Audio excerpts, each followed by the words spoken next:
Hi guys! Welcome to my YouTube channel po. New day, new video po tayo ngayon. Pag-usapan po natin ay tungkol po sa Christmas cash gift na ibibigay po ni GSIS ngayong December. Okay? Kailan po ba ito maibibigay? Okay?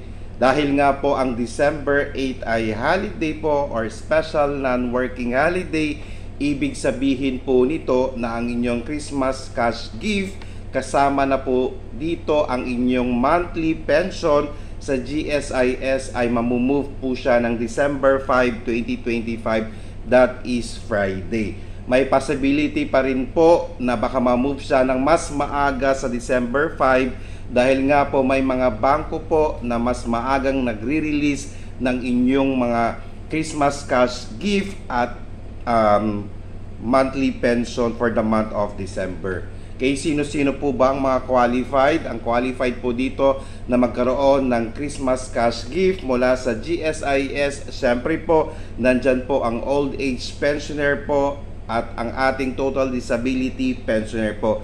May nagtatanong po sa akin na subscriber po natin, ang sabi po niya, kasama po ba ang survivorship pensioner po? Base po sa website ni GSIS, hindi po kasama sa Christmas cash gift ang ating mga survivorship pensioner po.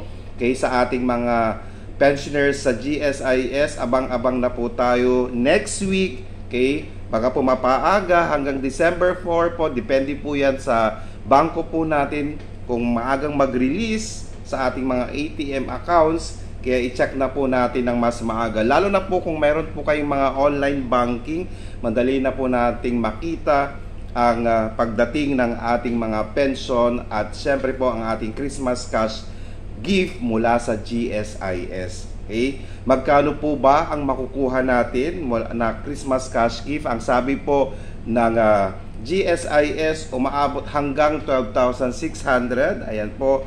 Okay? Or 10,000 pesos sa ating mga pensioners naman po below 10,000 pesos. Kung ano man po yung natatanggap nilang amount, yun po yung makukuha po nilang Christmas cash gift mula sa GSIS. Okay?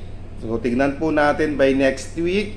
I-check nyo po by December 4. Possibility po yan na mapapaaga. Wala naman pong problema. Hindi naman po magiging hassle po yan.